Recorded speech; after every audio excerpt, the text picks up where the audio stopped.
여러분 안녕하십니까? EBS 초대석 정관용입니다. 우리가 클래식 음악 하면 왠지 좀 따분하고 재미없고 이런 고정관념에 빠지기도 하는데요. 그래서 오늘 젊은 연주자 한 분을 초대했습니다. 바이올리니스트이시고 또 현악 사중주단을 이끌고 계시기도 하고요. 무엇보다도 아주 재미있는 강연 쇼의 형식으로 클래식 연주회를 탈바꿈시켜서 클래식과 대중의 만남을 이끌고 계신 분입니다. 자기 스스로를 음악계의 괴물 이렇게 칭한다는데요. 바이올리니스트 조윤범 씨를 오늘 초대했습니다. 어서 오십시오. 네, 안녕하세요. 네. 전혀 괴물처럼 안 생기셨는데?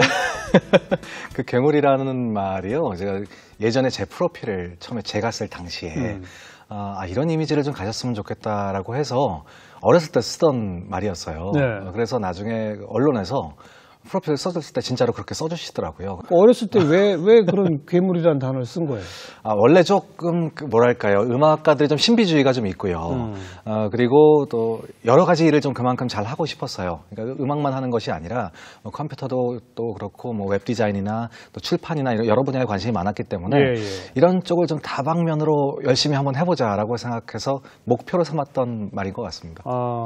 보통 클래식 음악계의 바이올리니스트시잖아요. 네네. 그러면 평생 그 한 길만 파는 분들이 대부분이죠? 네, 맞습니다. 그죠? 근데 본인은 난 그러고 싶지 않다.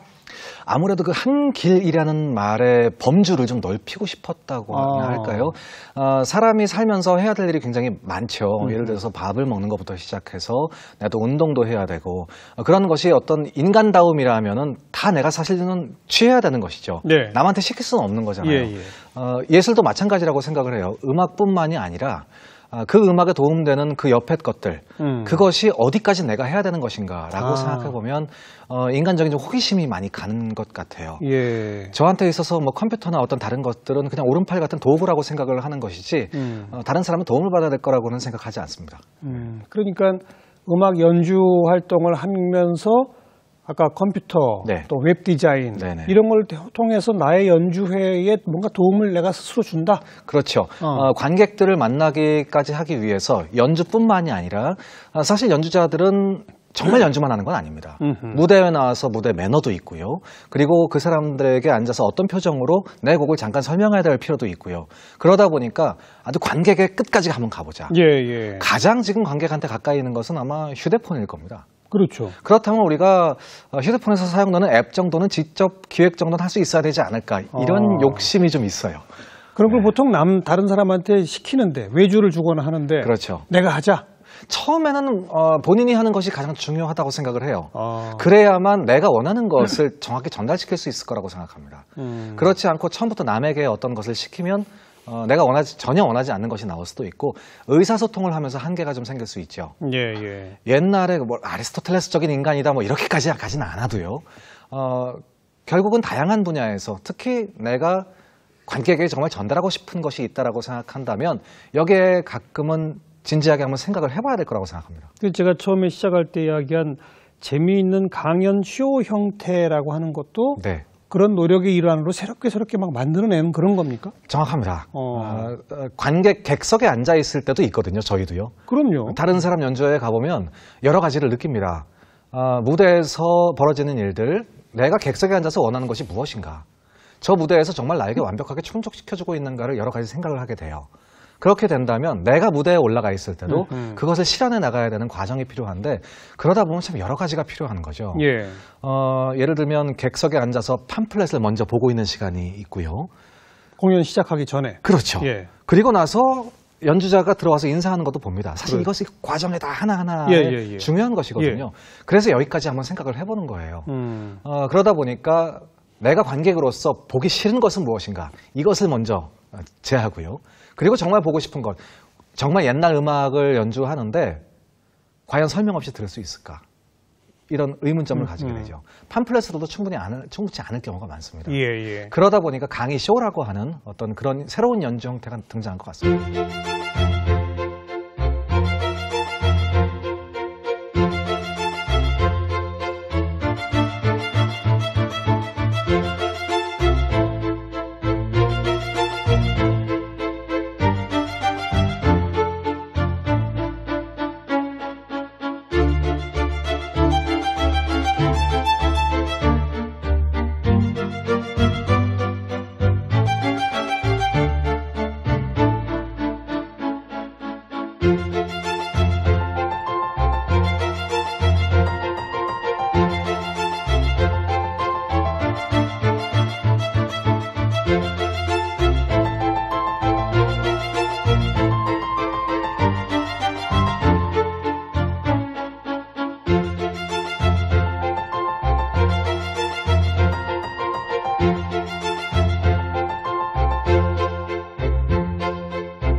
그러니까 내가 객석에서 지켜보는 입장에서 이건 좀 빠졌으면 좋은 거는 빼고 네, 맞습니다. 추가한 건 추가하고 네. 뭘 뺐어요? 기존의 공연에서?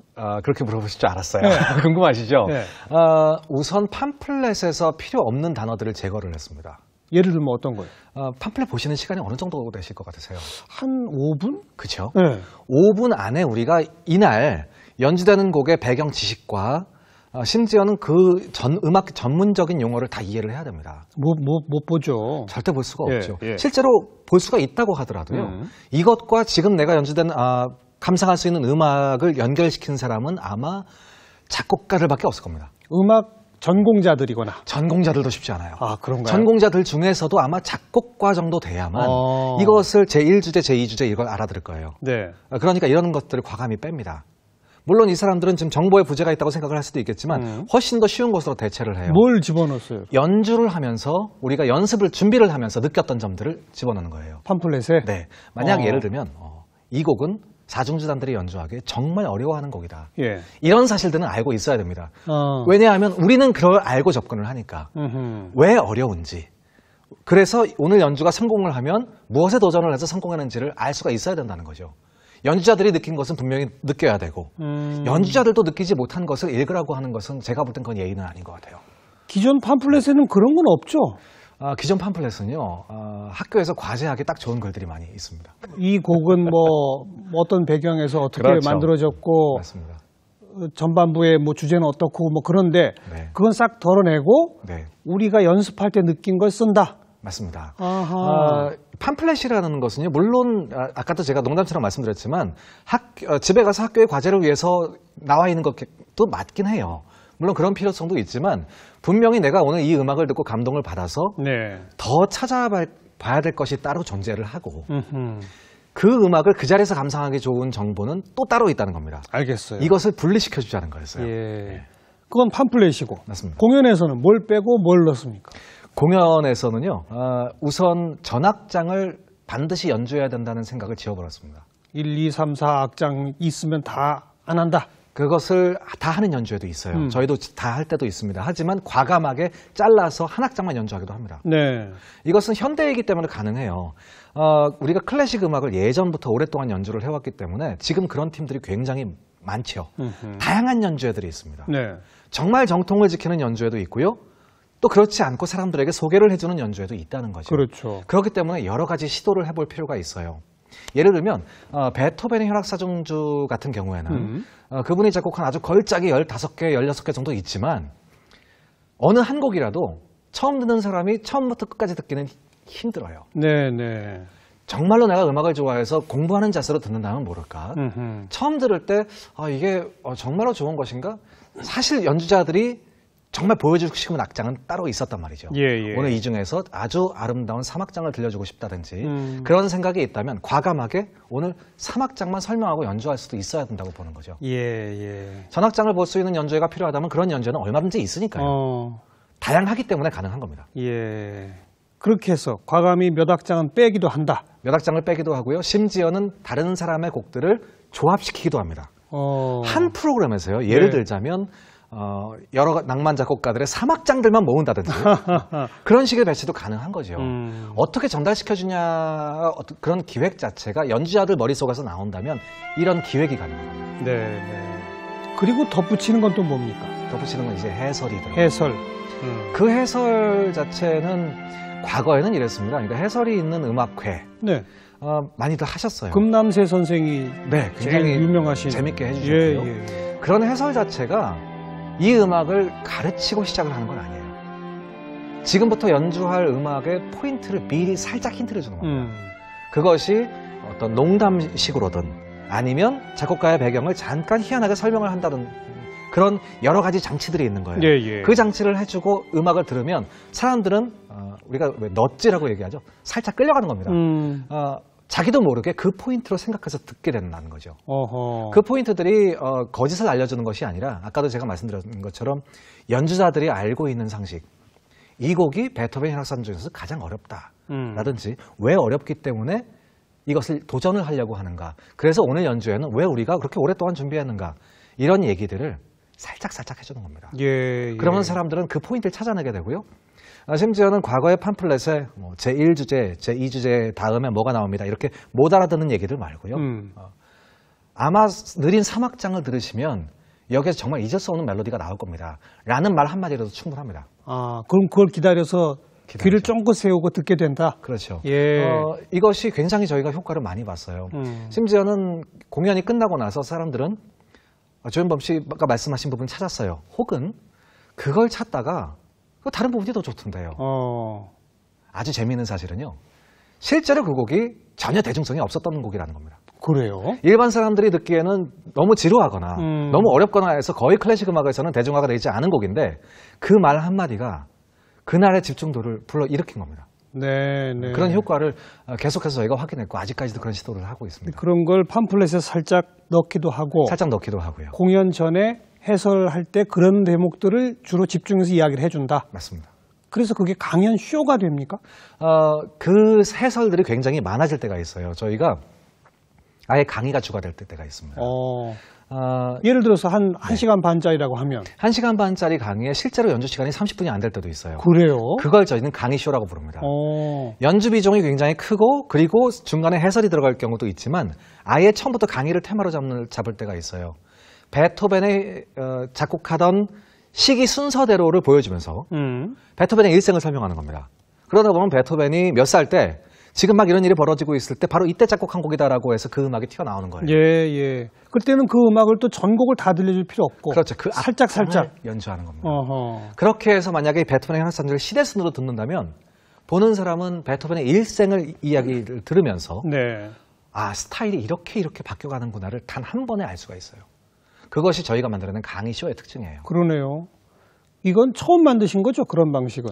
아마 저희가 처음일 거라고 생각은 합니다. 물론 전 세계로 대부분 뒤져봐야 되긴 해설이 하겠지만. 있는 음악회라 하더라도 네. 공연 시간이 1시간 반이면 해설은 한 10분, 20분이거든요. 맞습니다. 그게 완전히 바뀐 형태를 과감히 도입하셨다. 네. 그러니까 저희가 지금 그런 강의쇼 형식의 강의가 주가 되는 공연이 따로 있고 연주가 주가 되는 공연이 따로 있습니다. 그것도 다양하게 하시고. 맞습니다. 지금 오늘 조금만 좀 강의를 들려봐 주세요. 지금 네. 뭐 이 얘기 나온 김에 모차르트, 뭐 베토벤, 슈베르트 제일 유명하신 분들에 관해서 네, 사실 이분들이 가장 유명하죠. 예. 저희가 처음에는 정리하는 것부터 시작을 했습니다. 진짜로 유명한 작곡가들이 몇 명 정도 될까?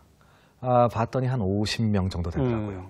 그러니까 클래식 좋아하시는 분들도 그러니까 클래식을 처음 접하시는 분들도 너무 겁내실 필요 없어요. 사실 한 50명 정도 알고 있으면 어디 가서 내가 모르는 작곡가가 없이 되는 겁니다. 일단 한 10명으로 시작해도 돼요. 10명으로 시작해도 예, 충분하죠. 예. 거기에 예. 보통 들어가는 사람들이 모차르트, 베토벤 이런 사람들인데요. 모차르트가 어머니가 좀 빨리 돌아가세요. 어머니가 프랑스 여행 중에 돌아가셨는데 그럼 모차르트 몇 살 때 어머니가? 22살에 어머니가 22살에. 돌아가십니다. 그리고 나중에 프랑스에 놀러 갔더니 프랑스 사람들이 유행가를 부르고 다녀요. 그 당시에 어떤 동요였는지 유행가였는지 어머니께 말씀드리죠. 저도 뭐 어머니 나도 결혼시켜주세요. 뭐 이런 노래예요. 여자들이 부르는 노래입니다. 그 노래 멜로디를 듣고 우리 어머니가 살아계셨으면 저 멜로디를 들으면 어머니가 자꾸 생각이 나니까 저 멜로디를 가지고 내가 클래식 음악을 한번 만들어 봐야겠다 다시. 예. 그래서 그 선율을 가지고 피아노 곡을 만들고요. 점점 어렵게 변주를 합니다. 그렇게 해서 어머니께 말씀드리죠. 주제에 의한 피아노 변주곡이라고 하는 굉장히 긴 제목의 음악이 나와요. 근데 실제로 그 음악을 들어보면 반짝반짝 작은 별입니다. 그래요? 우리가 흔히 알고 있는 작은 별 변주곡이라고 부르고 있는 그 반짝반짝 작은 별의 멜로디가 반짝 작은 별. 맞아요. 그거 말해요? 그 원곡이 모차르트의 음악이에요. 예. 물론 모차르트도 당시에 유행가를 차용해서 썼지만 그 유행가의 이름은 어머니께 말씀드리죠. 어머니께 말씀드리죠. 지금은 모차르트의 곡이 결국은 원곡이 돼버렸고요. 그 멜로디가 더 좋으니까 나중에 영국 사람이 여기다 시를 붙였어요. 트윙클 트윙클 리틀 스타. 네, 반짝반짝 작은 별. 그렇죠. 이게 우리나라에 들어와서 그렇게 되고요. 또 미국으로 건너가서는 A, B, C, D, F가 되죠. 그렇죠. 같은 멜로디에 그렇게 해서 우리가 동요처럼 부르고 있는 거지만 원곡은 클래식 음악이고 뒤에 사연은 그런 사연이 있습니다. 그리고 나서 저희는 그 곡을 또 연주를 직접 보여드리기도 하고요. 그렇게 되는 겁니다. 예. 그러면 우선 배경 지식을 알고 일단 친숙해지겠네요. 그렇죠. 곡 자체가 더. 맞습니다. 특히 저희가 작곡가들 이야기를 할 때는요. 정말 옆집 사람처럼 얘기를 해야 됩니다. 그렇죠. 작곡가들이라고 해서 우리는 굉장히 처음부터 높게만 쳐다보는 경향이 있잖아요. 그러다 보니까 깊이 못 파요. 왠지 그 사람 이름이 나오면 재미가 없을 것 같고 나는 이해하지 못할 만한 얘기들이 나올 것 같고요. 그렇기 때문에 작곡가들 얘기를 할 때도 여러 가지 장치들을 도입을 해요. 예를 들면 그 사람을 도와줬던 귀족들, 귀족들의 계급이나 귀족들의 이름은 웬만하면 언급하지 않습니다. 그건 뭐 들어봐야 몰라도 되니까. 맞아요. 거기서부터 우리가 힘들어지는 거거든요. 예. 우리가 외국 서적을 볼 때도 사람 이름 때문에 힘들잖아요. 어렵죠. 그렇기 때문에 전기를 읽어줄 때는 가급적이면 그 귀족이 혹은 그 왕이 라고 한다면 그 다음엔 자기가 찾아서 외우게 되는 거죠. 그 이름은 말 안 하고. 맞습니다. 우리는 지금 그걸 설명하려고 하는 것이 아니라 이 사람의 일생을 설명해야 되기 때문에 최대한 여기에 집중을 하기 위해서 여러 가지를 배제를 시키는 거죠. 그러다 보니까 다른 해설과는 좀 많이 차이가 나는 그런 그러네요. 현상이 벌어졌습니다. 전문가들을 대상으로 한 전문 지식을 뽐내는 해설이 그동안의 어떤 형태였다면 그렇죠. 이건 철저히 대중의 눈높이에 맞춰서 대중의 지적 호기심에 살짝 건드려주는 맞습니다. 그런 형식이군요. 똑같은 깊이를 가지고 얘기할 수 있습니다. 하지만 방식 자체가 다른 거죠. 내가 아무리 많이 알고 있다고 해서 저 사람이 굉장히 어려운 말을 한다고 해서 기분 안 나쁨이라는 법은 없어요. 그것은 누구에게나 마찬가지일 겁니다. 그것이 어떤 대화를 하는 방식이고 그 대화가 무대 위에서 이루어져야만 이 음악에 해가 되지 않고 사족이 되지 않는 거죠. 이처럼 어떤 작곡가들의 인생이나 그의 삶의 궤적을 알고 음악을 들으면 모르고 듣는 거랑 어떤 차이가 있어요? 확실히 거리감이 좀 있죠. 모르고 듣는다면 여러 가지 선입견이 있을 거예요. 만약에 옆집 아저씨가 내가 이번에 곡 하나 썼어. 이거 한번 봐라. 그러면 현대에 같이 살고 있는 사람 입장으로 볼 거 아닙니까? 곡을 딱 써왔는데 이거 요즘 나오는 거하고 좀 다른데요? 이거 잘 쓰신 거예요? 이랬을 수도 있고요. 그 당시 베토벤이 살던 시대에는요, 많은 사람들이 그랬다는 거죠. 혁신적인 음악을 쓰면 지금이야 우리는 베토벤을 모르니까 야, 위대한 사람이 쓴 건 다 위대한 거야 라고 하지만 그 당시에는 충격적이었던 거죠. 이거 좀 낯선데요? 낯설다고 할 수도 있고 심지어는 이거 이상해요. 이게 무슨 음악이야? 그렇죠. 이럴 수 있었다는 타격을 하면 그 당시 사람들의 현상을 우리가 이해할 수 있는 거죠. 그리고 도대체 어떤 게 혁신이었을까? 그러려면 그 전에 살던 사람이 어떤 걸 썼는지도 알아야 되는 거죠. 모차르트가 하이든이 또 어떤 걸 썼기 때문에 뒤에 베토벤이 이렇게 다른 걸 썼다. 또 무슨 생각을 하고 썼을까? 고상하고 심오한 생각일 수도 있었겠지만 돈을 많이 벌기 위해서 이런 걸 썼을 수도 있고요. 그리고 누구랑 싸우고 나서 기분이 나빠서 이런 걸 썼을 수도 있을 거고요. 베토벤 얘기 중에 또 한 대목 들려봐 주세요. 베토벤. 우리가 베토벤 생각하면 귀가 들리지 않죠. 네, 마지막에. 이게 마지막에 안 들리는 게 아닙니다. 파헤쳐 보면요. 28살 정도에 거의 안 들려요. 아, 그래요? 그때부터 심하게 귀병을 앓기 시작을 해서 너무나도 아프고 상당 부분 안 들리고요. 나중에 이제 한 50대가 지난 다음에는 거의 완전히 못 듣습니다. 그렇군요. 그런 상황이었기 때문에 이 사람은 젊었을 때도 그 훌륭한 명작들을 썼을 때도 그 히스테리가 있었을 거라는 거죠. 자기가 쓴 곡을 듣지 못하는. 그러면서도 남들을 넘어가고 싶었던 그런 곡들이 있을 거예요. 영웅이라는 교향곡이 있습니다. 베토벤의 세 번째 교향곡인데요. 3번. 이 곡은 제목은 영웅인데 옛날에는 이 곡 제목이 영웅이 아니었다는 얘기예요. 원래는 뭐였습니까? 나폴레옹. 베토벤은 나폴레옹과 같은 시대를 살았고요. 그리고 나폴레옹을 너무 좋아해서 우리를 해방시킬 수 있는 장군이 나타났다. 전 세계를 해방시켜 줄 것이다. 우리는 자유의 투사고 나폴레옹 우리의 영웅이다라고 생각해서 영웅교향곡으로 나폴레옹 교향곡으로 시작을 했지만 점점 이 사람 나폴레옹이라는 인물에 대해서 알면 알수록 자신이 원하던 인물이 아니라는 거예요. 전쟁 광이고 그 사람이 쏘는 대포알이 우리 집으로 날라오고 그래서 결국 실망하고 이걸 지우고 그냥 영웅이라고 썼다는 얘기가 있습니다. 상상 속의 영웅으로 바꿨다. 그렇죠. 이 영웅이 자신일 수도 있고요. 다른 사람도 있었지만 나폴레옹 당신은 아닙니다. 라고 했을 수도 있고요. 그렇게 해서 이렇게 썼다는 얘기도 있고요.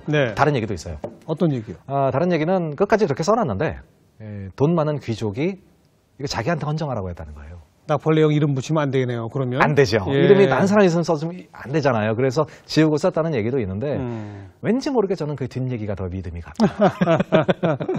인간답잖아요. 그런가요? 슈베르트 얘기도 뭐 한 대만 해볼까요? 슈베르트요. 지금 이거 우리가 이제 순서대로 나오고 있는데요. 베토벤이 죽을 때쯤 됐을 때 슈베르트는 한참 미칩니다. 베토벤보다 나이가 한참 미친데 이 젊은 친구가 찾아왔대요.